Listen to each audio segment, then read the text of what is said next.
Big news sweeping across the baseball world.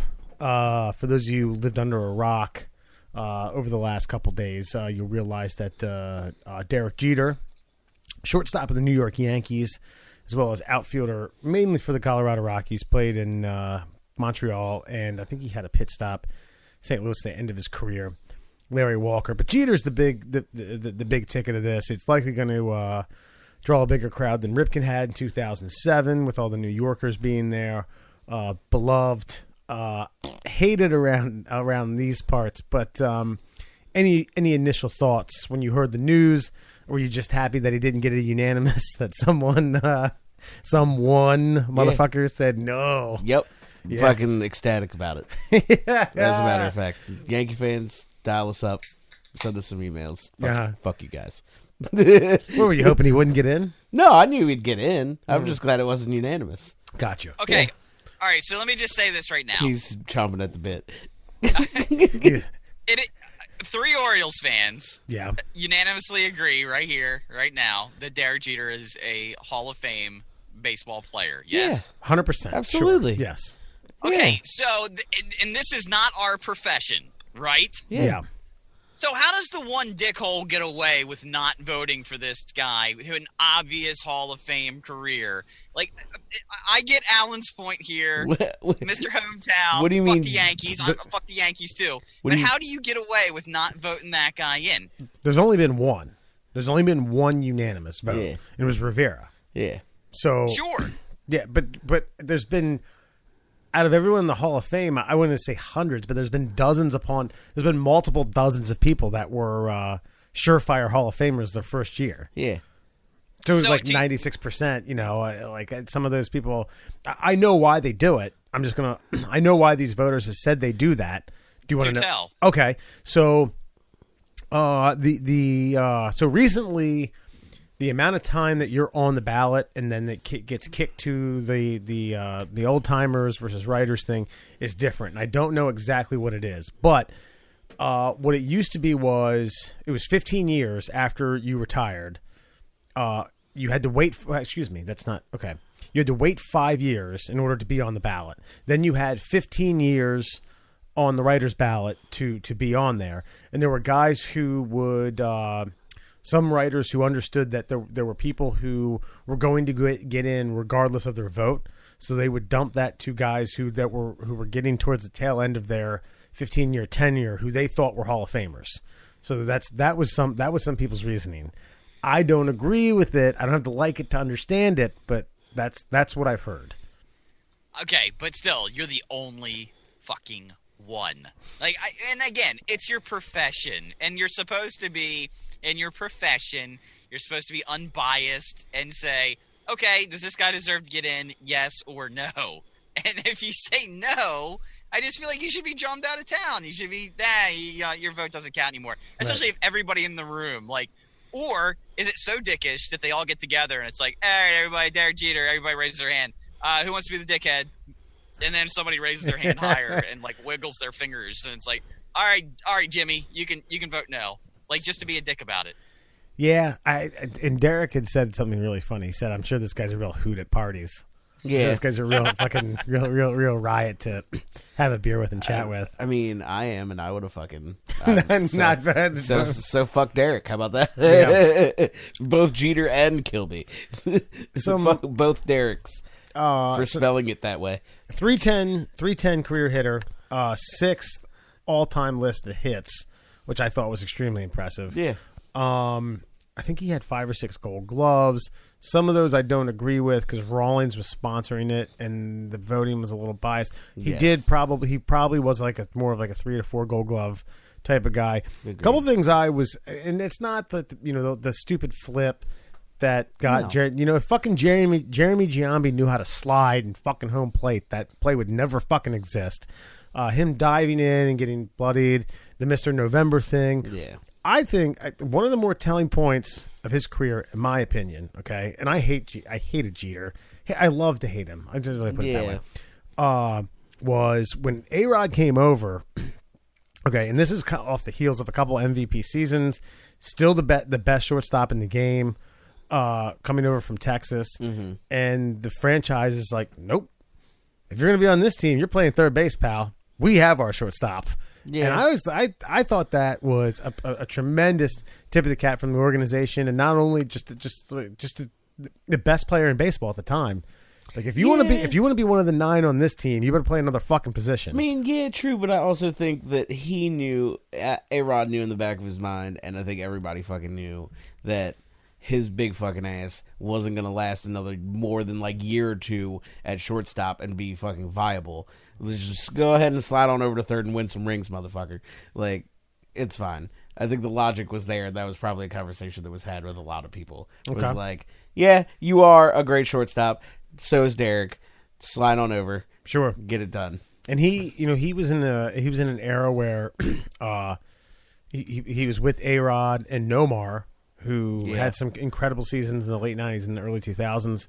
I'm not going to say that Jeter outlasted them all, but Nomar's not going to get into the Hall of Fame because his body broke down, and A-Rod may not get into the Hall of Fame because of PED usage. Does that make him a better player? It's up to the fan to decide, but them's his facts. Another interesting article I read, and you guys can get your I didn't realize. So as an African American, Jeter, they asked him about the decline in African Americans in the game, and he said he feels it has to do with instant gratification. So you're a high school basketball player, you play 1 year of college, and if you're good, the next year you're a pro. Major League Baseball, you usually have to grind it out in the majors for about 3 or 4 years. Well, nowadays it's like go to college and use their weight room for half a season and then fucking feign an injury and enter the draft. Right. So it's not even So I get where you're going with this. It was interesting how he as a spokesperson for African Americans playing Major League Baseball. Yeah. And he made a couple cameos in Seinfeld. Yeah. Plus, I mean, there's probably something to be said for the influx of Latinos. Like, I mean, sure. Even the white folk are getting pushed out of baseball, bro. Oh God, it's happened years ago. It's basically Dominican now. It's happened Dominican, Puerto Rican, Venezuelan, Panamanian to an extent, Mexican, Jeter, like I said, made a couple cameos on Seinfeld, which were funny. There's a really good bit where him and Bernie Williams are getting hitting instructions from Costanza. Yeah. He hosted SNL. Yeah. Which was neat. Let me ask you guys this: of that era of Yankee players, I'm not talking about the later on ones. I'm talking about like '96 to 2001. Was he your most hated? Jeter? Yeah. No. Maybe. I didn't really hated him all that much, quite frankly, besides the fact that I didn't really hate him all that much. Like now that I think there were definitely more hated people on those teams, I think. Okay. Like I hated Bernie Williams' face. I hated fucking Paul O'Neill's face and the fact that his name was fucking Paul O'Neill. Right. Like I hated a lot of things about a lot of Yankees. Like Derek was lower down the list. Right.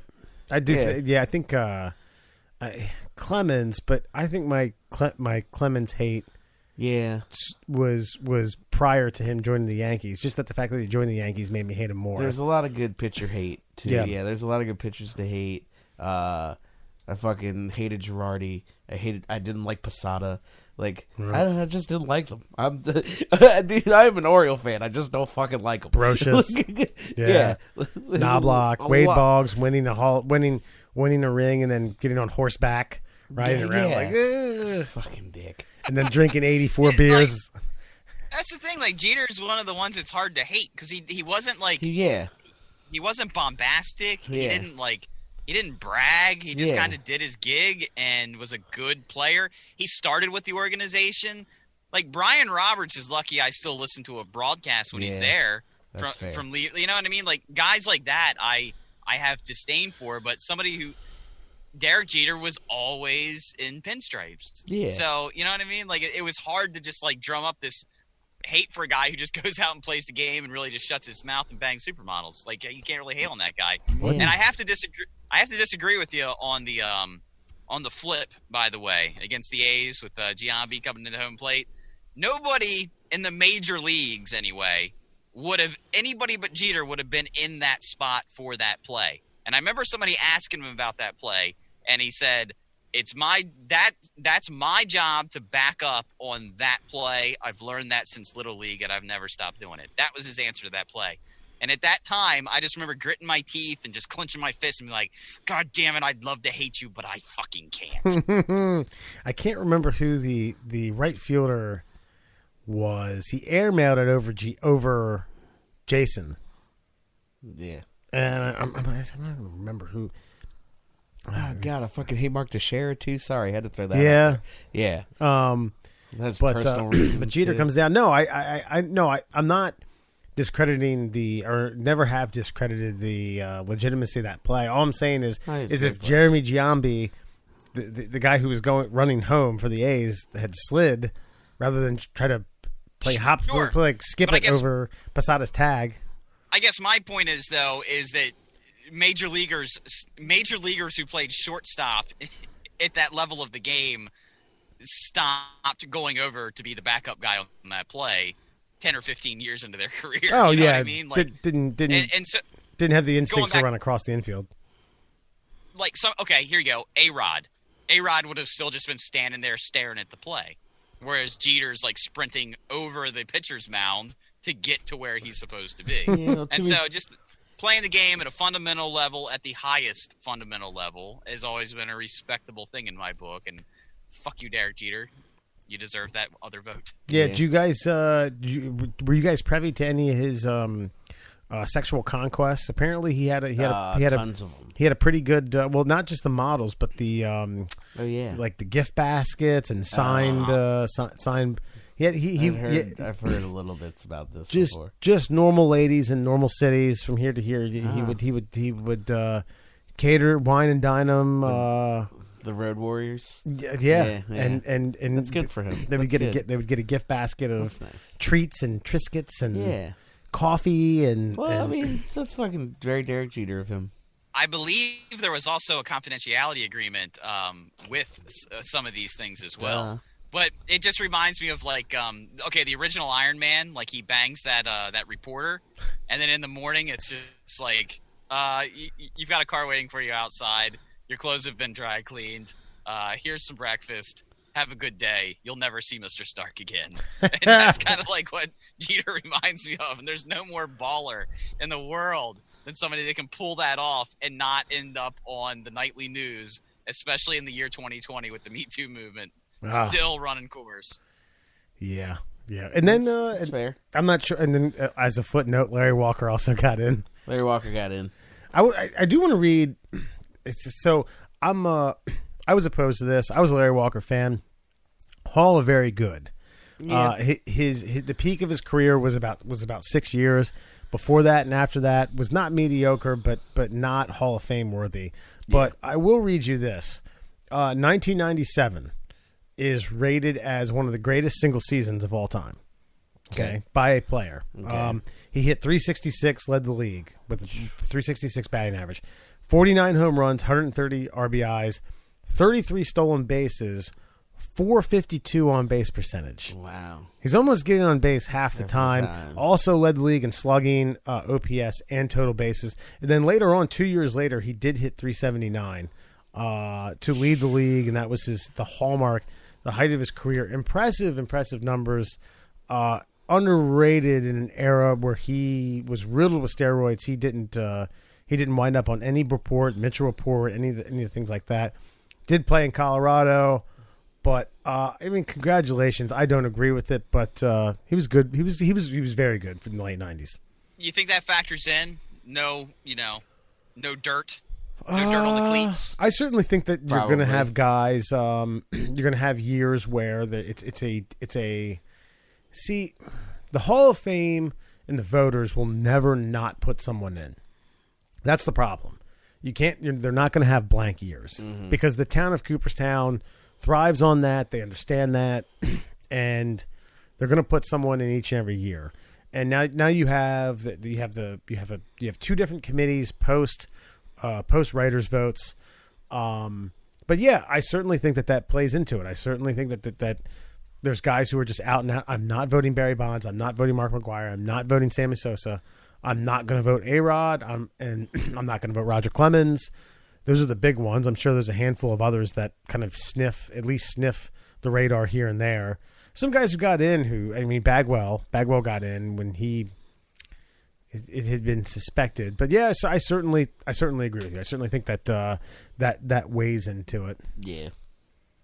I mean, it would weigh into my voting if I've got a guy who grinded it out, is a little bit on the line, and then you could throw your votes towards somebody who's, like, I don't know, like a Rafael Palmeiro or something like that. And it's like, well, no, I'm not going to give any votes to that guy. I'm going to give them to this guy, the Hall of Pretty Good guy. I'm going to let him in just to rub it in the faces of everybody else who's on the cusp.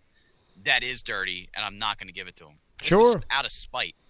Sure. No, that's. There's been some guys like Tim Raines got in, I think 2 years ago, on his 15th year, and it was there were some eyebrows raised. Harold Baines, getting in last year, but that was different. That was on one of the two committees, and again, I don't know enough about the voting committees. This was like 12 people, and 2 of them were former coaches of his.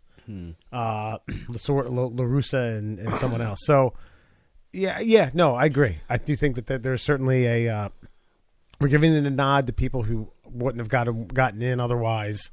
Now that there's a handful of you ass clowns who were either suspected, wound up on a report, and don't have the balls to admit it. Now, A-Rod's admitted, but he probably still won't get in. I don't know. Maybe not. Nah, he's a shitbag. He'll go in as a Yankee, probably. I don't know. I think the longer he stays on TV, even worse. The more likely he is to get in. You think that maybe if he farts and admits it. He's got to go on the Wendy That Williams might show. work. That might work. And just brown up a chair, and he's in. Wendy, would you smell this? Would you say this is authentic? She's an alien. She can smell it. She can smell it from anywhere. Who was